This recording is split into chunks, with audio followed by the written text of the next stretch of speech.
The 21 million shillings was paid by about 20,000 Kenyans, indicating that Kenyans have begun to understand the value of being in that ecosystem, because there are demonstrable witness statements that have confirmed what SHA is doing to our communities across Kenya.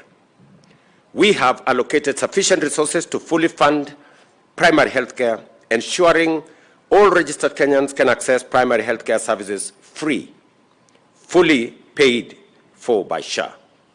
Public health facilities at level 2, 3, and 4, along with SHA contracted hospitals, should not charge Kenyans, as SHA is settling payments promptly.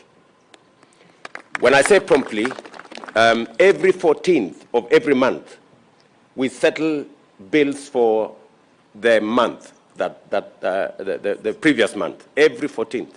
So next week, we will be settling all the bills for April. We have done so for March. There are only remaining a few cases where there are issues that needs to be sorted out, either between the facility and SHA, or between the facility and the hospitals. So we will continue to refine the payment model to make sure that we pay for services rendered. I am very proud that many of the county governments initially made a claim that was true, that public facilities were providing the most service, yet they were getting the least payments. The model has significantly changed. If you follow it now, most of the money is now being paid to public facilities, because the public facilities are offering the most services to the public. And this is the model we wanted, so that we pay for service. That is the minimum that we can expect from anybody. And I want to commend public facilities under the management of the county governments for stepping up and providing service, and that is why those facilities are being paid. I want to encourage county governments to ensure that the facilities begin to have management units under the FIF arrangement, so that these facilities, with now resources available, they can be able to provide more service. And they need a bit of supervision, so that the money that is transferred to the facilities is not used for cabro and other things. Is used to buy medicine and to provide service. And I expect that our colleagues, the governors, will step up so that we can work together towards making it much more efficient for Kenyans to have medical care. Recognizing the need for skilled personnel to manage health insurance effectively, I'm informed that the recruitment process within SHA is nearly complete, with a strong focus on securing qualified professionals. As promised, staff from the defunct National Hospital Insurance Fund have been given priority in the process. Those not selected for positions within SHA will be reassigned to other roles within the public service. My assurance is that all Kenyans is that no one will lose their job. We also have embarked on a nationwide initiative to improve the availability of essential medicines in our health facilities, ensuring that Kenyans can access the medication they need at health facilities nearest to them. To support this effort, KEMSA is being repositioned to play a central role in strengthening the medical supply chain. This is part of our broader commitment to lowering healthcare costs and enhancing access to quality care. Again, this is a point where I want to request my colleagues here that we have agreed that the refill rate of 40, less than 50% is not correct. We want to move the refill rate to 100%, and it is possible. So we have provided a facility of 10 billion shillings to KEMSA. And the CEO of KEMSA is here. I want him to confirm we have provided a facility of 10 billion shillings to KEMSA, and they have absolutely no reason today why they cannot supply every commodity that is required by counties. My request to the county governments is we also need to make sure that as KEMSA provides commodities, they are paid. It is the only way, you know. I mean, it's just what it is. You scratch my back, I scratch yours. The lawyers say quid pro quo or something. So we just have to agree that counties have to sign that as we pay their share claims, we will make sure that we pay for the medicines that are being supplied by by KEMSA. I think that is the agreement that we have. And good people, we all agree that the biggest quarrel from the public in public health facilities is the Hakuna Dawa thing. Yes. So we must deal with this Hakuna Dawa.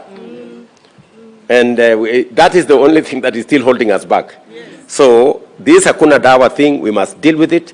And we now have a framework where citizens can go to our health facilities run by the public sector and find the medicine that they need to be able to take care of their health. So let us work together. I think there are framework agreements that have been proposed between KEMSA, and the county governments.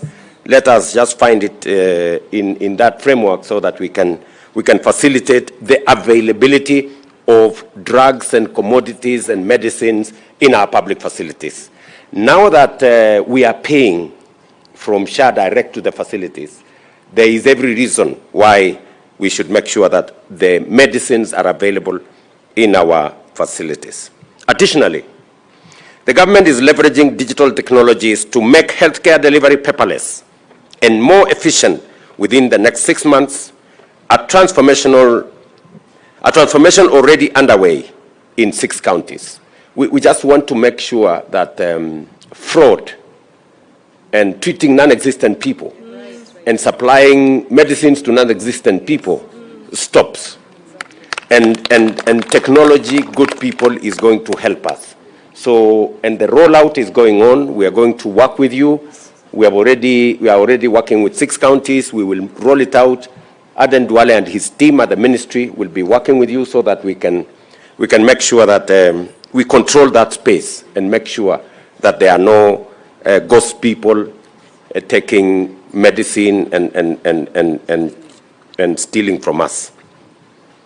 Let me also say one more thing to congratulate all the counties. We now have a list of all the facilities you want equipment to be supplied. I want to ask the ministry to now focus on making sure that we work with the county governments on the facilities they have recommended so that we can make sure that all the requested equipment are available in the facilities. And then we can move to the next level for the facilities that cannot be placed under the fee-for-first service arrangement. I already made the commitment that we're going to pay 30% for the ones you want to purchase outright, and the counties will pay the balance over a period of time. So again, I want that process to come into force so that we can roll out the full scale of our health facility development. Let me say this. We needed to sort out payment. We needed to sort out commodities. And we needed to sort out equipment. Those are the 3 things that we need to sort out, and we are going to do it collaboratively. As I conclude, let me also say one more thing. I am very happy that now I did instruct the Ministry of Education to work on a framework that will facilitate counties to continue giving bursaries to our students. And the ministry have sat down, they have worked out a framework, and now counties can now participate in matters education by making sure that the very deserving Kenyan young people and students benefit from bursaries, both from the national government and the county government. I want to ask the county governments now, you can now sign the agreements that were initially asked by the Comptroller of Budget, and therefore we can all participate in the education of our children. As we said, the two levels of government are interdependent and we work together. So although education is a national function, but we want the support of the county governments in especially matters to do with bursaries. The same thing, health is devolved, but we want to support the delivery of health facility because ultimately the children belong to Kenya. They don't belong to the national government or the county government. And Kenyans who seek medical attention do not belong to the national government or the county government. They are just Kenyans. And they expect all of us to work together collaboratively so that we can deliver on our collective mandate for the people of Kenya. And to give assurance to my colleagues, the county governors, that I have no intention whatsoever to take